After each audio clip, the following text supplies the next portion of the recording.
이 자리에 계신 성도님들께서 한 장면을 좀 상상해 보셨으면 좋겠습니다.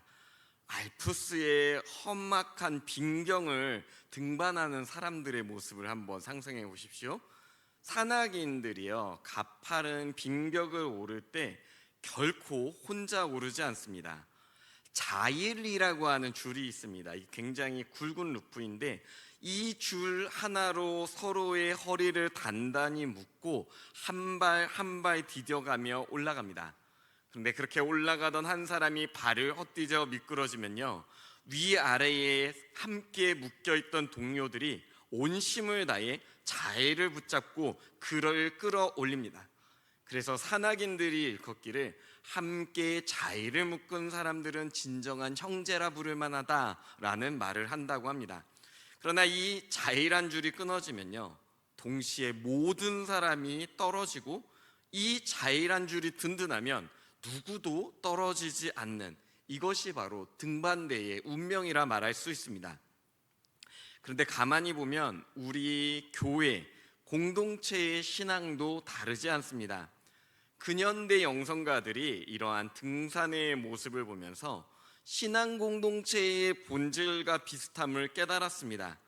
우리의 인생에 가만히 보니까 평탄한 들길을 걸어가는 것이 아니라 절벽을 마주한 등반길이고, 그 길을 우리가 각자 알아서 혼자 오르도록 부름받지 않았음을 깨달은 것입니다.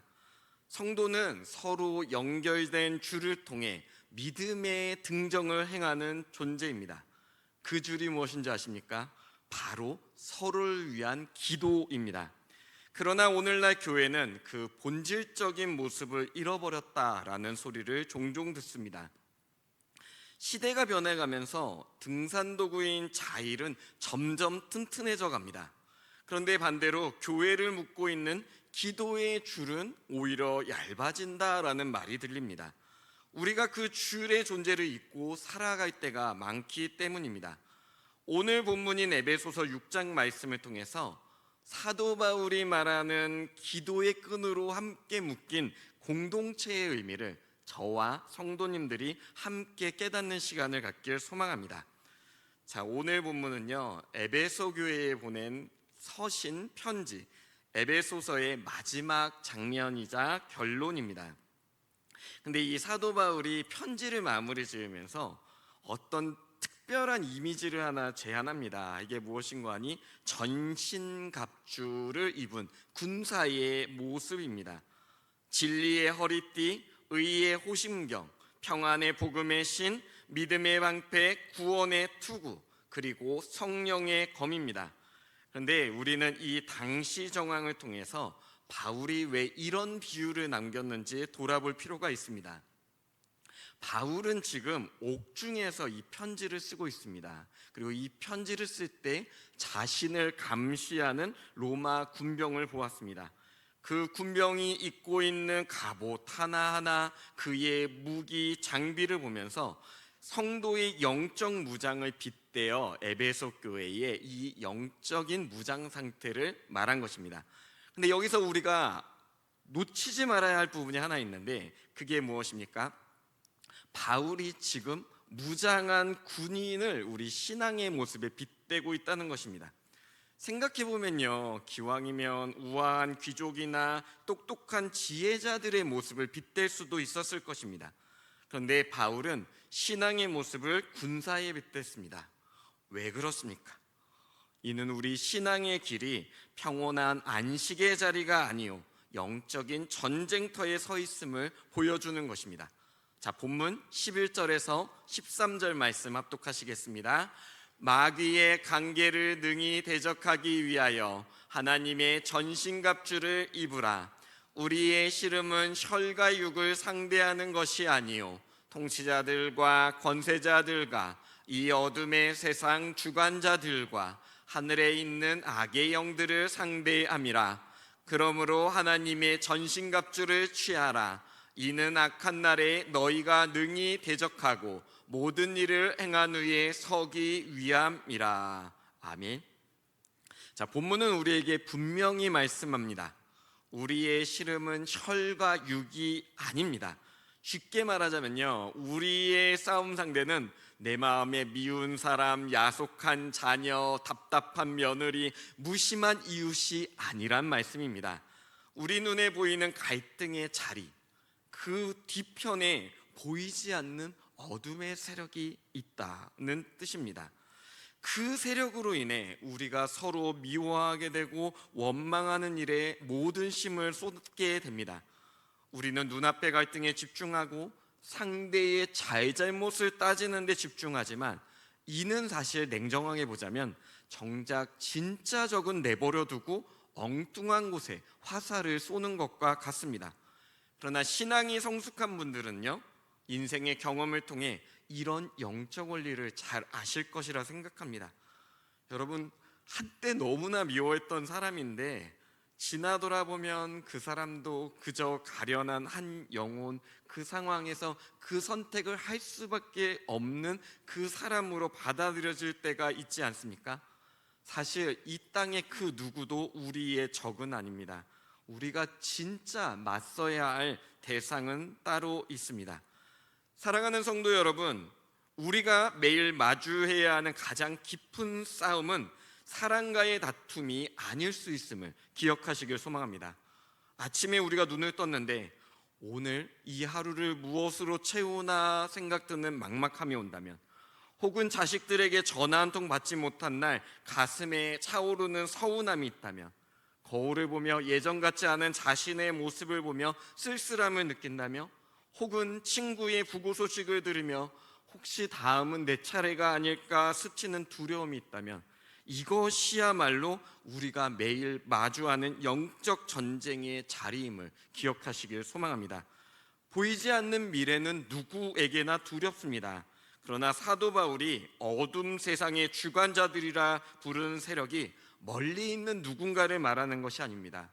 늘 우리를 찾아와서 우리의 신앙을 흔드는 외로움과 두려움, 그리고 결국 우리의 신앙을 무너뜨리려는 보이지 않는 영적 존재, 이것이 바로 우리의 진짜 대적들입니다. 그리고 그들을 상대하기 위해 우리는 영적으로 무장해야 하는 것입니다. 사도 바울이 이 말씀에서 우리에게 너희가 버텨 서기 위하여 갑주를 입으라 권면합니다. 우리를 넘어뜨리는 세력으로부터 우리가 견뎌내기 위해서는 이 무장이 필요하다는 말입니다. 그렇다면 이 무장의 핵심은 무엇입니까? 자, 본문 18절 말씀 함께 합독하시겠습니다. 모든 기도와 간구를 하되 항상 성령 안에서 기도하고 이를 위하여 깨어 구하기를 항상 힘쓰며 여러 성도를 위하여 구하라. 자, 앞서 우리에게 진리의 허리띠, 의의 호심경, 복음의 신, 믿음의 방패, 구원의 투구, 성령의 검, 이 6가지 무장을 갖추라 이야기했습니다. 그런데 말씀은 거기서 끝나지 않습니다. 이 무장을 다 갖췄다고 우리가 영적으로 신앙이 온전해지는 것이다 말하지 않는 것입니다. 이 무장이 끝난 후에 한 가지가 더 얹어지는데, 그것이 무엇인가 하니 바로 기도입니다. 본문 18절 한 절 안에 기도, 간구, 구하라, 이 관련된 단어가 무려 4번이나 반복됩니다. 곧 바울이 말하는 영적 무장의 완성은 기도 가운데서 이루어지는 것입니다. 여기서 우리가 좀 주목해야 할 게 성경 원어 단어를 좀 볼 필요가 있습니다. 이제 기도로 번역된 원어가 이제 프로슈케라는 단어인데요. 이 어휘는 정확하게 말하면 하나님을 향해 우리의 마음을 들어 올리다라는 의미를 가지고 있습니다. 그러니까 예배에서 우리가 흔히 하는 기도를 할 때는 이 프로슈케라는 단어를 제일 많이 씁니다. 예배 때 우리가 공동체에 우리의 예배 주님을 만나려는 진심을 올리는 그 행위를 이제 이 단어로 기도로 표현합니다. 그 다음에 쓰인 간구라는 단어가 데에시스인데, 이것이 무엇인가 하니 절박한 필요를 가지고 부르짖는 그런 모습을 이제 간구로 해석을 한 것입니다. 그러니까 이 두 가지는요, 같은 기도인데 왜 이걸 분리해서 말씀했을까? 그 뜻은요, 일상 가운데서 우리가 잔잔하게 올리는 기도, 그리고 위기의 절박한 순간에 부르짖음, 이 두 가지 모두 하나님께 우리가 아뢰미 마땅하다는 말씀입니다. 또한 항상이라는 이 원어가 엠파티카이로라는 표현인데, 이게 어떤 뜻이냐면 모든 때, 모든 기회를 놓치지 말고라는 뜻을 갖고 있습니다. 그러니까 우리가 매 순간 우리의 생각과 마음을 하나님께 아뢰는 삶의 모습이 필요하다는 것입니다. 여러분, 지금 매우 덥지만 밭에서 일을 하는 순간에, 혹은 밥상을 차리시면서 때로는 약을 찾아서 물과 마시다가, 우리의 어여쁜 손주주를 안아주다가, 모든 순간도 괜찮습니다. 그 순간순간마다 우리의 모든 관심을 지금 현실에 다 내어주지 말고, 그 순간순간마다 하나님을 의식하며 그 하나님께 우리의 마음을 아뢰라는 권면인 것입니다. 그런데 이 본문에서 가장 중요한 핵심은 그 다음 20절 끝자락, 그 다음에 나옵니다. 그게 18절 끝자락에 뭐라고 말하냐면 여러 성도를 위하여 구하라는 말씀이 나옵니다. 이 원어로 보면요, 여러 성도를 위하여 구한다는 말이 모든 성도를 둘러싸고 기도하라. 그러니까 우리가 진짜 이 성도들을 놓고 나 혼자 이 사람을 둘러싸진 못하지만 이 모든 사람을 내가 안아준다는 마음으로 기도하라는 뜻입니다. 이것이 무엇을 말합니까? 처음 바울이 개인이 이 전신갑주를 통해 무장하는 군사가 되라 말하지 않았습니까? 그런데 여기서 끝나는 것이 아니라 영적인 싸움은 이 무장한 군사들이 서로를 안아주며 함께 함으로 싸워 나간다는 것입니다. 그로 이 성경 말씀이 말하는 전신갑주는요, 공동체가 함께 무장하고 서로를 위해 기도함으로 영적으로 전쟁하는 모습, 영적으로 승리하는 모습을 묘사하는 것입니다.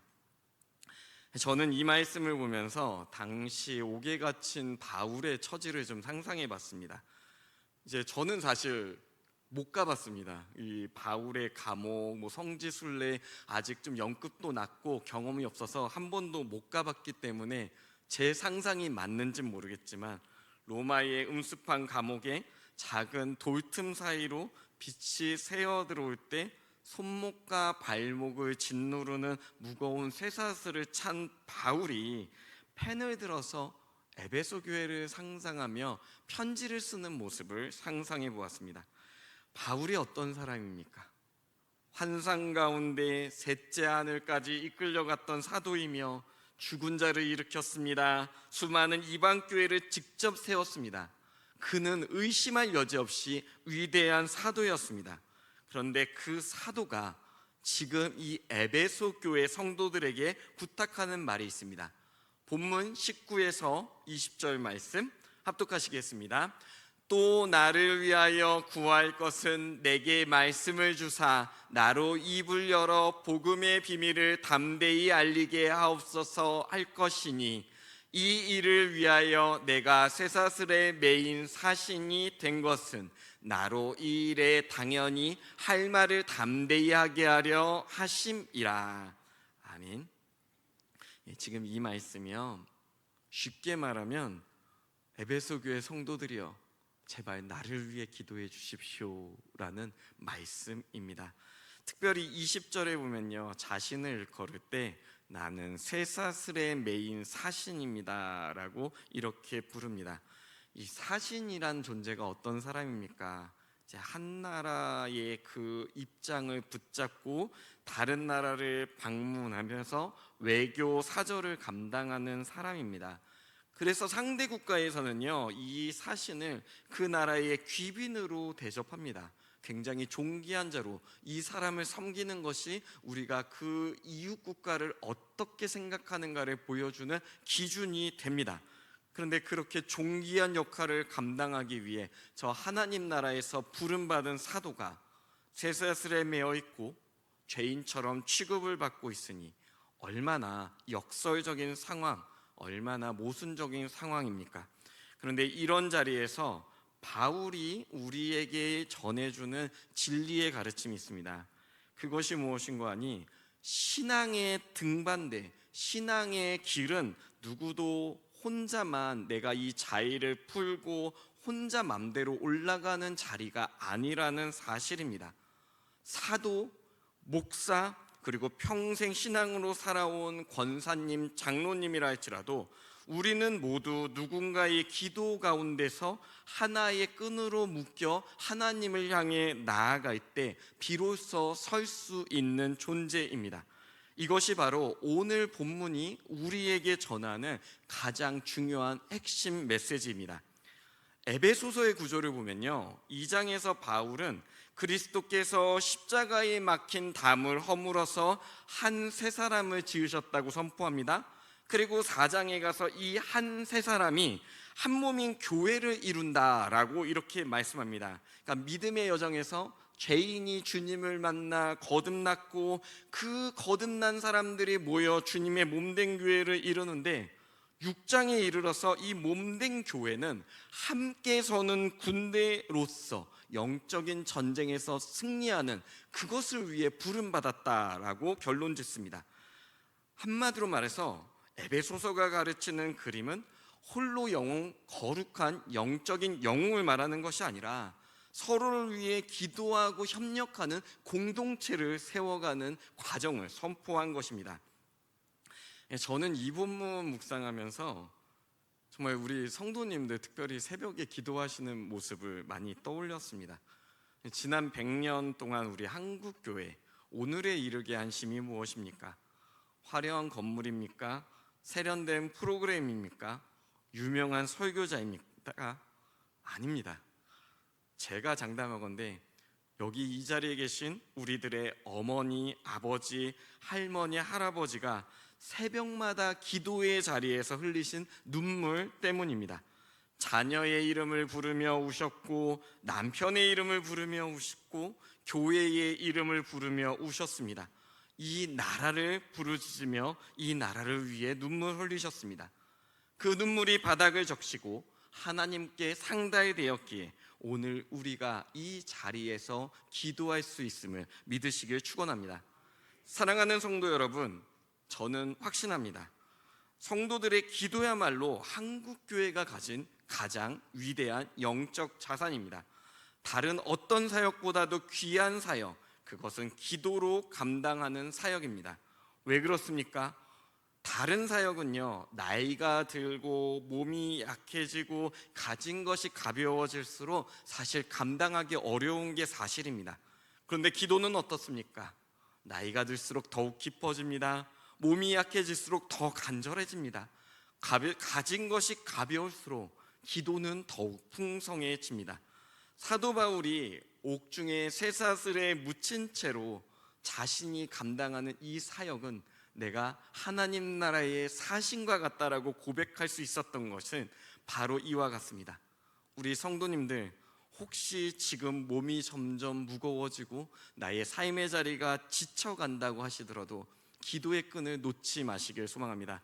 여러분이 할 수 있는 이 사역이 가장 귀하고 존귀한 사역, 바로 기도의 사역입니다.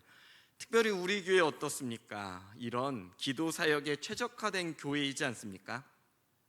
분단의 최전선, 휴전선이 멀지 않은 이곳에서 통일을 위해 기도하는 공동체입니다. 우리는 가정의 자녀, 손주들, 멀리 객지에 일하는 식구들, 병상에 누운 친구들, 이 모든 사람들을 위해 기도하며 그 안에서 하나로 이루어진 공동체입니다.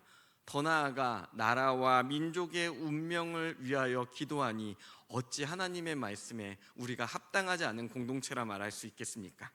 자, 그럼에도 불구하고 다시 한번 우리 신앙생활에서 여러분에게 권면드리고 싶은 게 있습니다. 이번 한 주 지나실 때 한 사람의 이름을 정하신 후 그분을 틈틈이 위해서 기도해 주시길 권면드립니다. 갑자기 제가 한 명을 정하라고 하면 이거 참 갑자기 좀 막연하게 그런 표현을 써라고 하실지 모르는데 제가 좀 추천을 좀 드려보겠습니다. 혹시 요즘 가정 가운데서요, 여러분의 자녀나 손주 혹은 여러분의 가족 가운데 뭔가 조금 어두운 것 같은데 나에게 내색을 잘 하지 않아, 그럼 이 자녀 한 명을 선택을 해보십시오. 내가 특별히 우리 자녀들이나 가족을 위해 기도할 사람이 없다면 두 번째로 언젠가부터 교회에서 얼굴이 보이지 않는 나와 인사를 나누던 그 성도가 누가 있나 한번 떠올려 보십시오. 그런데 그분도 떠오르는 사람이 없다. 그럼 세 번째로 근래에 병상에 누워 계신 우리 교우 한 분. 이건 진짜 어렵지 않습니다. 여러분 주보 펴보시고요, 우리 그 교우 동정 보시면 됩니다. 거기서 한 분, 이렇게 세 가지 중에 한 분을 꼭 정하셔서 틈틈이 그분을 위해 기도해 주시기 바랍니다. 그리고 그 기도가 여러분의 일상의 습관과 좀 이어질 수 있도록 하십시오. 뭐 예를 들면 아침에 일어나서 약을 드시기 전에 내가 약을 먹기 전에 이 사람을 위해 잠깐 기도하겠다, 혹은 저녁에 잠자리에 들기 전에 내가 잠깐 무릎 꿇고 이 사람을 위해 기도하겠다, 이걸 우리 일상의 습관으로 한번 묶어보십시오. 그리고 그분을 위해 기도할 때 주님 누구누구를 지켜주세요, 주님 함께 해주세요, 짧은 시간도 괜찮습니다. 중요한 건 우리가 습관으로 그 형제 자매를 기억하며 그 이름을 부르는 것입니다. 그리고 가능하다면 그분을 뵀을 때 좀 부담스러운 관계가 아니라면 손도 한번 꼭 잡아주십시오. 내가 마음에 기쁨이 있어서 누구누구를 위해 기도하고 있어요, 당신을 위해 기도하고 있어요. 우리 생각에 부담스러워하지 않을까, 좀 급작스럽지 않을까 하는데, 뭐 교회에 오래 다니면서 손잡아주고 기도한다는 말이 부담스러울 사람은 없을 것이거니와, 여러분 그 손을 잡아주는 그 누군가에게 정말 그 한마디가 그 한 주를 견디는 자일줄이 되어 줄지도 모릅니다. 한 영혼이요, 여러분의 그 한마디로 다시 용기를 얻고 일어설 수 있습니다. 한국 교회사를 보면요, 한국 교회사의 변혁 가운데는 이런 사소한 한마디의 격려가 많은 동력이 됐습니다. 그리고 그 동력이 오늘 우리 가운데서 우리의 이 사랑의 기도의 용어가 흘러나갈 때 새로운 100년을 이어가는 그 유산이 될 것입니다. 제가 서론에서 여러분에게 한 가지 질문을 드렸습니다. 여러분, 우리는 기도의 끈으로 묶여있는 공동체입니까? 하나의 자의를 기도의 끈으로 함께 이어가고 있습니까? 이 질문에 오늘 본문은 분명하게 대답하고 있습니다. 그래야 합니다. 우리는 서로를 위해 기도하고 서로 협력하여 함께 싸워나가기 위해 부름 받았습니다. 우리가 서로의 자의를 되어줄 공동체로서 그리스도 예수 안에 묶여있는 존재인 것입니다. 우리의 씨름은 혈과 육에 속한 것이 아니요 영적인 싸움입니다. 그렇게 우리는 갑주로 무장하고 기도로 연합해야 합니다. 위대한 사도 바울도 쇠사슬로 묶인 그 자리에서 성도들에게 나를 위해 기도해 주십시오 라고 부탁했던 것처럼 우리도 서로를 위해 기도함이 마땅한 존재입니다. 여러분, 기도하실 때 여러분의 자녀의 이름, 손주의 이름, 그리고 우리 교회, 이 나라, 이 민족을 위해 주님 앞에 아뢰일 때 하나님께서 이 땅을 다시 일으키는 역사를 일으켜 주실 줄 믿습니다. 오늘 특별히 꼭 한 가지 기억하시기 바랍니다. 우리는 절대 혼자 싸우는 군사가 아닙니다. 우리는 서로의 등 뒤에서 함께 기도로 상대를 올려주는 전우요 한 자일에 묶인 형제 자매입니다. 이 한 주간 서로의 이름을 주님께 아뢰며 하나님 나라에 가는 그날까지 함께 이 길을 협력하여 나가는 저와 성도님들이 되시길 주님의 이름으로 축원합니다. 기도하시겠습니다.